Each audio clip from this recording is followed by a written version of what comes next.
Estás escuchando La Alta Noche con Francisco Gijón.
Todos hemos hablado con frecuencia de la muerte.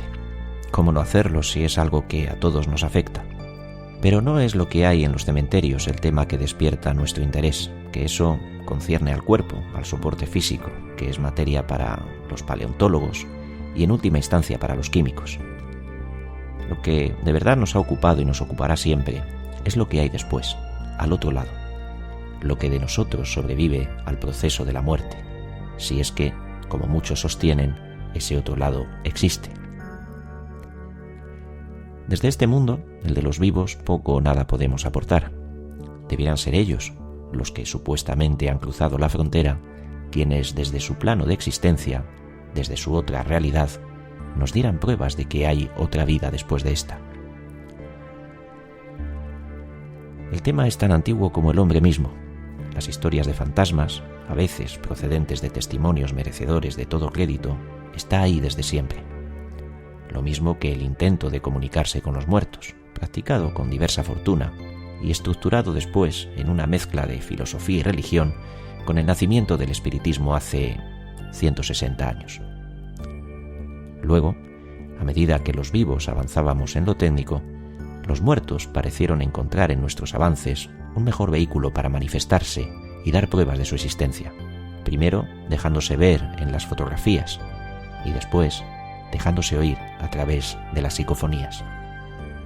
Claro que pueden buscarse muchas objeciones y plantearse explicaciones alternativas, pero de lo que no puede dudarse es de la honestidad de la mayoría de los testigos y de que esas imágenes, esas voces, esas presencias se presentan a sí mismas como provenientes del otro lado de la muerte. ¿Qué son los fantasmas?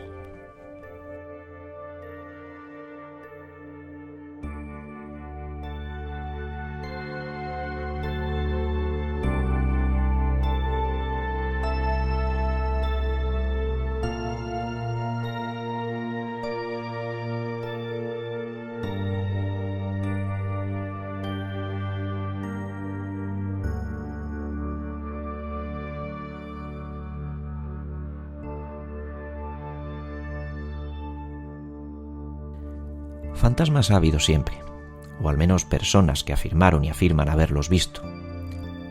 Algunos son tan clásicos y respetables como el que figura en el Antiguo Testamento, en el libro primero de Samuel. En el relato bíblico, el rey Saúl, inquieto por la próxima batalla contra el ejército de los filisteos, acude a la hechicera de Endor para que invoque el espíritu de Samuel y le diga lo que va a suceder. Al conjuro de la nigromante, y ante el espanto de todos los presentes, el espectro de Samuel se presentó anunciando de paso que el ejército de Saúl sería derrotado, como así sucedió. Esa parece ser la actitud favorita de los fantasmas antiguos, anunciar desgracias. Porque entre los casos más célebres de esa época se cuenta también el de Marco Junio Bruto, que recibió la visita de un ente fantasmal avisándole de que iba a ser derrotado y muerto en Filipos. Este tipo de visitas desagradables redunda en los relatos de fantasmas, aunque por lo común referidos a personas que acaban de fallecer y se presentan ante los vivos para dar cuenta de su muerte, reclamar el cumplimiento de alguna promesa o simplemente para aterrorizar a quien en vida les jugó una mala pasada. Como Marián, que se apareció ante su esposo, Herodes el Grande, que la había hecho asesinar. Sin dudar de la realidad de gran parte de los testimonios, lo cierto es que hay mucho de romanticismo en los relatos de seres espectrales. Por eso no es extraño que los ambientes sugestivos resulten más propicios para las apariciones de fantasmas, y que en numerosos casos se relacionen con ruinas o castillos, entre cuyos muros se dieron acontecimientos dramáticos o sangrientos. En esa línea no faltan apariciones de personajes ilustres. Quizá el más famoso sea la reina Isabel I de Inglaterra, cuyo fantasma ha sido visto recorriendo las estancias del Palacio de Richmond, donde murió en 1603, por numerosos testigos. Pero ¿qué ambiente más propicio para la aparición de fantasmas que los salones durante el siglo pasado, donde se celebraban esas sesiones de espiritismo? Además, por entonces ya existían cámaras fotográficas, y muchos de ellos quedaron retratados. No es menos cierto que se abusó tanto de ellos que la mayor parte de las fotos se sabe que son falsas, aunque no todas. Ahí está el caso de Katy King, un fantasma que se materializaba durante las sesiones de la medium Florence Cook, una de las más célebres de Inglaterra, la primera que consiguió materializar cuerpos enteros, completos, a la luz de entonces, que era la de gas, bajo el control nada menos que de Sir William Crookes, Premio Nobel de Física en 1907.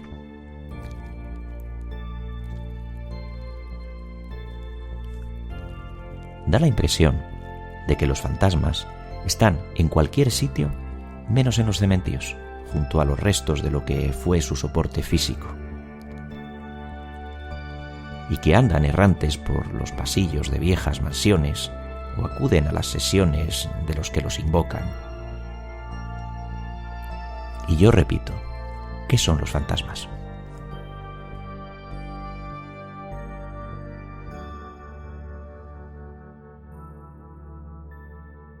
Estoy enamorada de ti. To dziewczynka. I did it. Si ya sabes lo que sientes, díselo. Con los nuevos bonos de Levara puedes hablar, navegar y chatear con todo el mundo desde solo 10 euros al mes. Llámanos al 902-800-800. Díselo con Levara.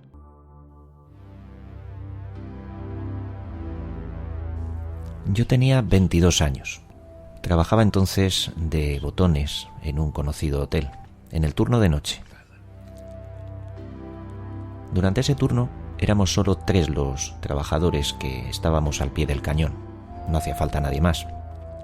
El recepcionista, por supuesto, el guardia de seguridad, como es normal, y yo. A partir de las 3 de la madrugada, la noche se volvía muy tranquila. Había poco que hacer.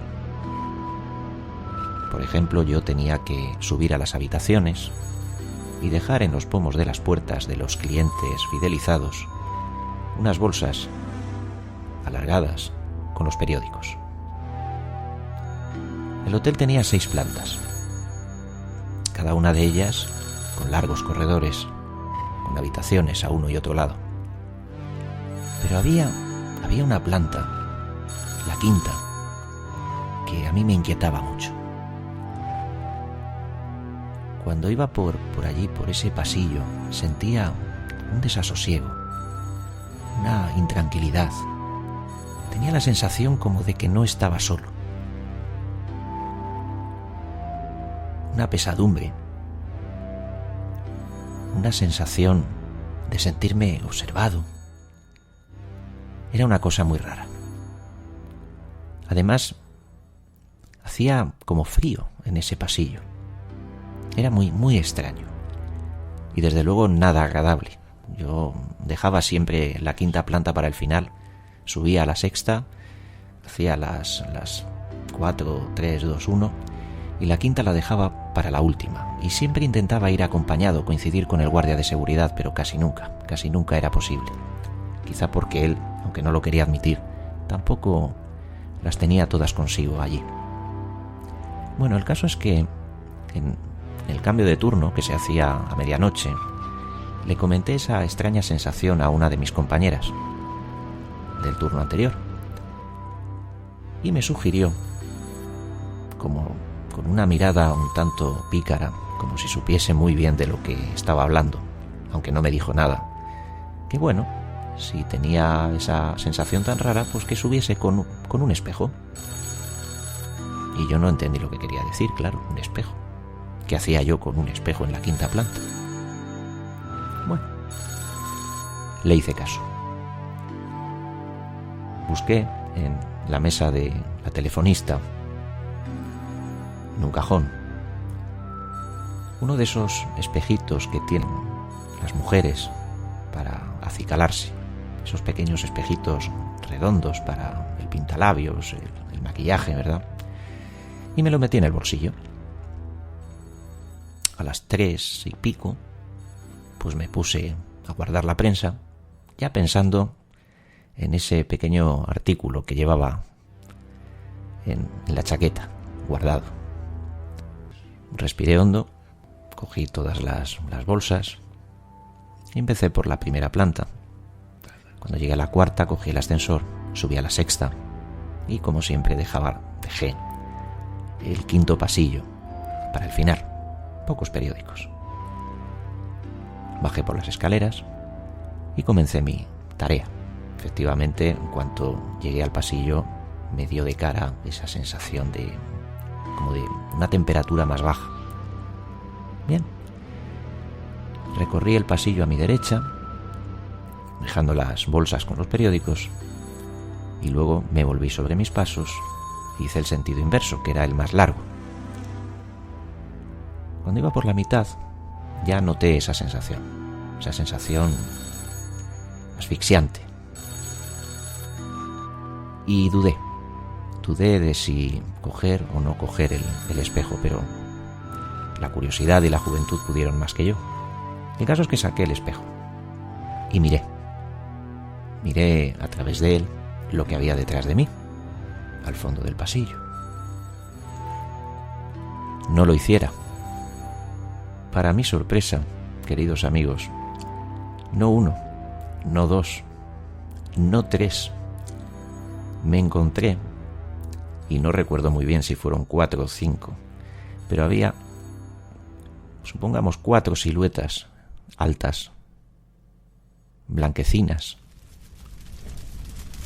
antropomorfas, es decir, con brazos, con tronco, con cabeza, con unos ojos muy grandes, como con bocas, unas bocas ovaladas o circulares, como abiertas, no sé, una cosa muy extraña. Venían detrás de mí, venían como deslizándose detrás de mí, a unos metros. Cuanto más avanzaba yo, más avanzaban. Si yo me paraba, se paraban. Lo pasé muy mal porque el pasillo giraba a la derecha, formaba una L, y en aquella L, lógicamente, al meterme por el pasillo, pues perdía la perspectiva, y lo que era peor, tenía que desandar mis pasos y darme de frente con aquello que no sabía lo que era. Bueno, pero era mi trabajo y tenía que hacerlo, claro. Corriendo, lo hice corriendo. Recorrí ese pequeño pasillo, era más cortito. Dejé los 4 o 5 periódicos y volví temeroso. ¿Habéis visto la película del Resplandor? El niño con el triciclo por los pasillos. Bueno, pues de esa manera tan inquietante recorrí yo el tramo final de esa L antes ya de encaminarme por el pasillo principal. Cuando giré, pues no vi nada. Fui a toda prisa mirándome los zapatos, mirando al suelo, porque es que no me atrevía a levantar la vista.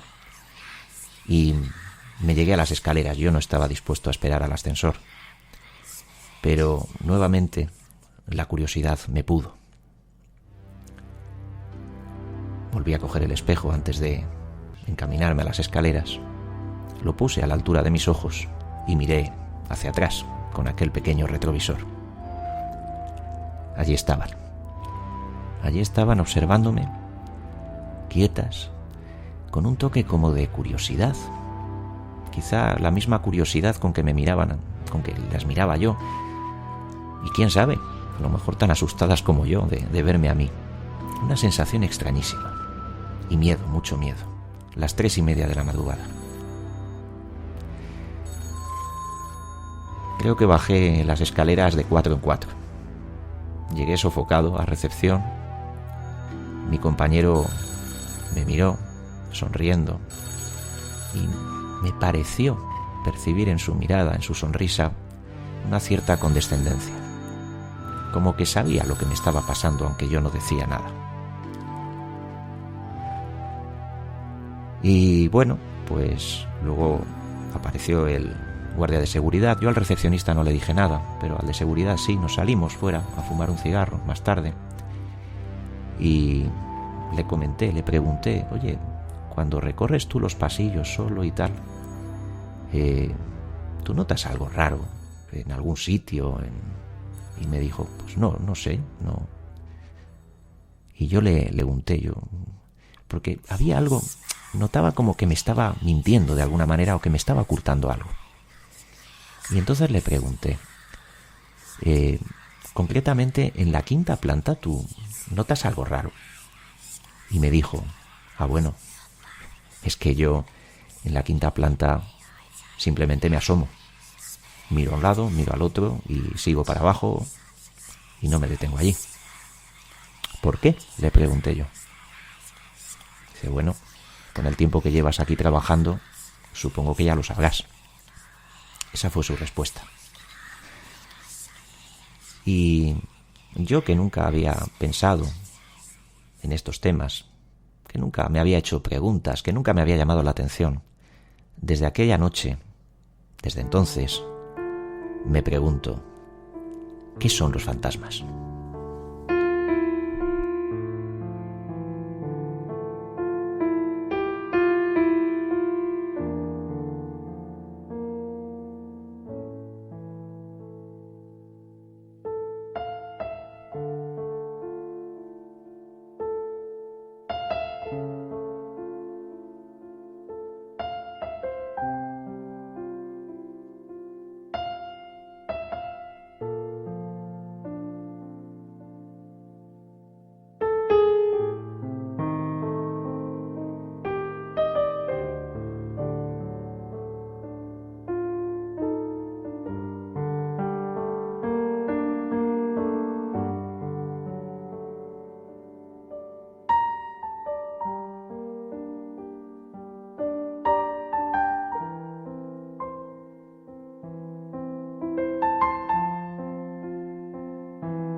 ¿Qué son los fantasmas? ¿Acaso sistemas caóticos que nosotros observamos y tratamos de entender, dándoles algún tipo de orden?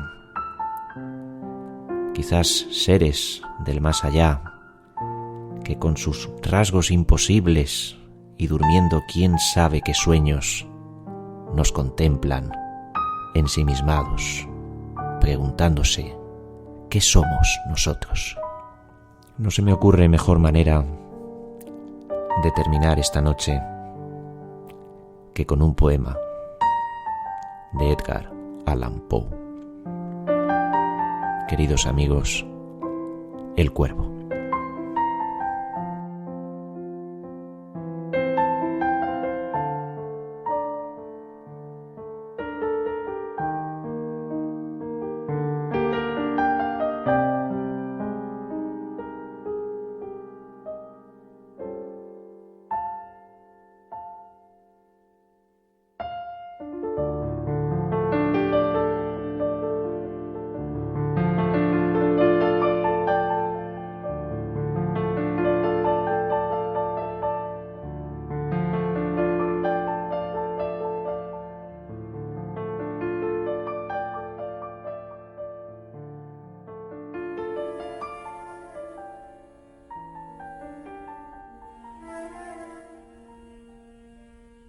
Una vez, al filo de una lúgubre medianoche, mientras débil y cansado en tristes reflexiones embebido, inclinado sobre un viejo y raro libro de olvidada ciencia, cabeceando casi dormido, oyóse de súbito un leve golpe, como si suavemente tocaran a la puerta de mi cuarto.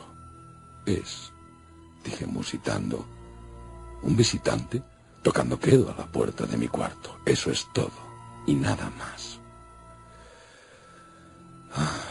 Aquel lúcido recuerdo de un gélido diciembre, espectro de brasas moribundas reflejadas en el suelo, angustia del deseo del nuevo día, en vano encareciendo a mis libros, dieron tregua a mi dolor.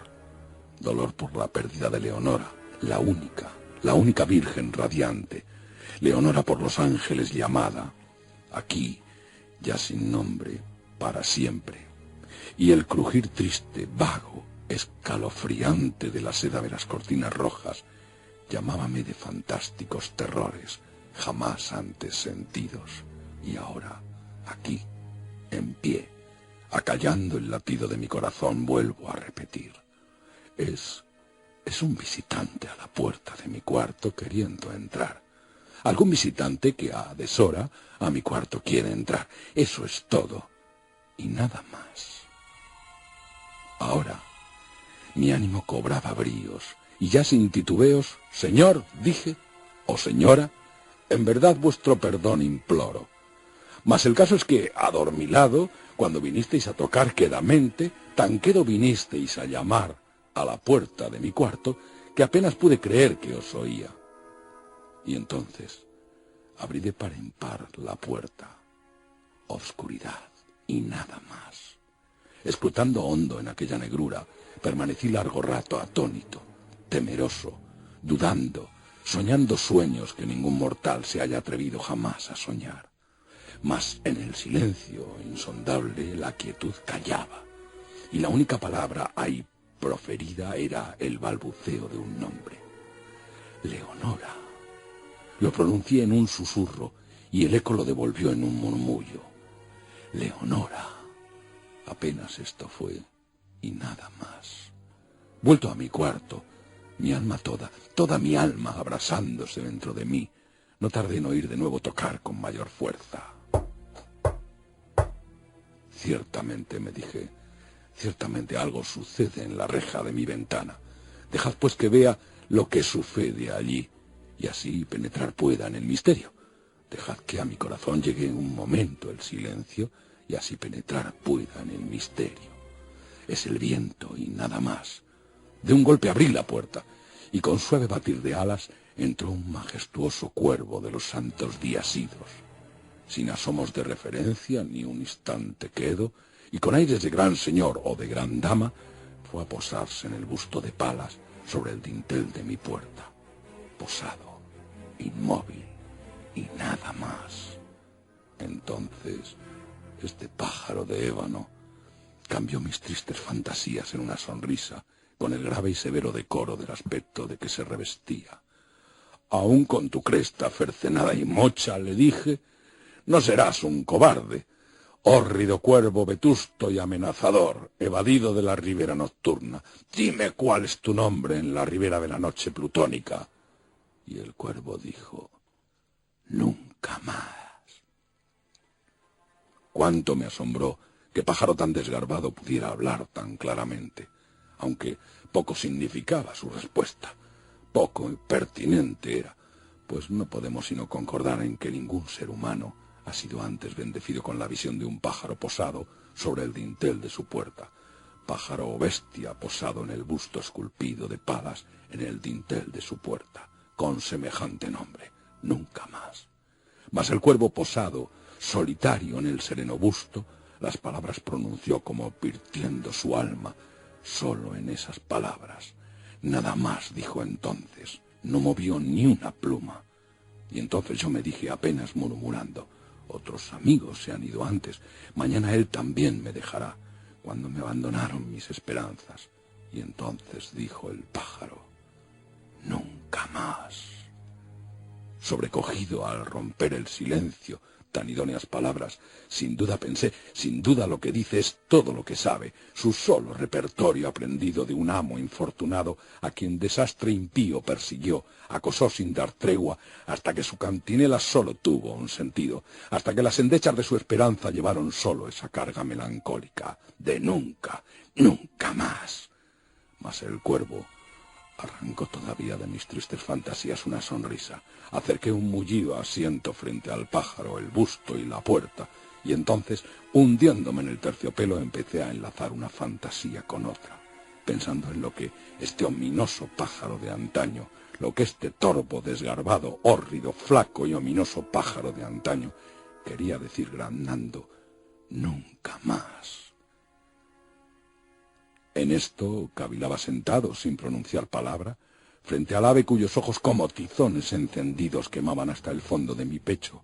Esto y más, sentado adivinaba con la cabeza reclinada en el aterciopelado forro del cojín acariciado por la luz de la lámpara, en el forro de terciopelo violeta acariciado por la luz de la lámpara, que ellos no oprimiría, ¡ay, nunca más! Entonces me pareció que el aire se tornaba más denso, perfumado por invisible incensario, mecido por serafines cuyas pisadas tintineaban en el piso alfombrado.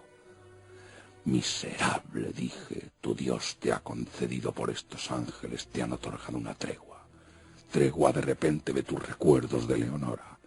Apura, oh, apura este dulce nepente y olvida a tu ausente Leonora. Y el cuervo dijo, nunca más. Profeta, exclamé, cosa diabólica, profeta, sí, seas pájaro o demonio enviado por el tentador o arrojado por la tempestad a este refugio desolado e impávido, a esta desértica tierra encantada, a este hogar hechizado por el horror. Profeta, dime en verdad, te lo imploro, ay, dime, ¿hay bálsamo en Galaad? Dime, dime, te imploro. Y el cuervo dijo, nunca más. Profeta, exclamé, cosa diabólica, profeta, sí, seas pájaro o demonio, por ese cielo que se curva sobre nuestras cabezas, ese Dios que adoramos tú y yo, dile a este alma abrumada de penas si en el remoto Edén tendrá en sus brazos a una santa doncella llamada por los ángeles Leonora, tendrá en sus brazos a una rara y radiante virgen llamada por los ángeles Leonora. Y el cuervo dijo, nunca más. Sea esa palabra nuestra señal de partida, pájaro o espíritu maligno, le grité presuntuoso. Vuelve a la tempestad, a la ribera de la noche plutónica. No dejes pluma negra alguna, prenda de la mentira que profirió tu espíritu. Deja mi soledad intacta, abandona el busto del dintel de mi puerta, aparta tu pico de mi corazón y tu figura del dintel de mi puerta. Y el cuervo dijo, nunca más. Y el cuervo nunca emprendió el vuelo, aún sigue posado en el pálido busto de Palas, en el dintel de la puerta de mi cuarto, y sus ojos tienen la apariencia de los de un demonio que está soñando, y la luz de la lámpara que sobre él se derrama tiende en el suelo su sombra, y mi alma, del fondo de esa sombra que brota sobre el suelo, no podrá liberarse nunca más.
Quizá nunca sabremos lo que son los fantasmas, o puede que sí, quién sabe.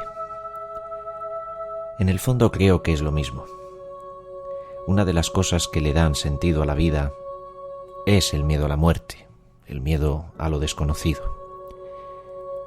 Por eso pienso que quizás sea interesante que no sepamos en realidad qué son esas sombras, esas siluetas, esos seres que nos contemplan desde la otra realidad. Puede que sean sistemas caóticos que nosotros observamos y le damos un sentido.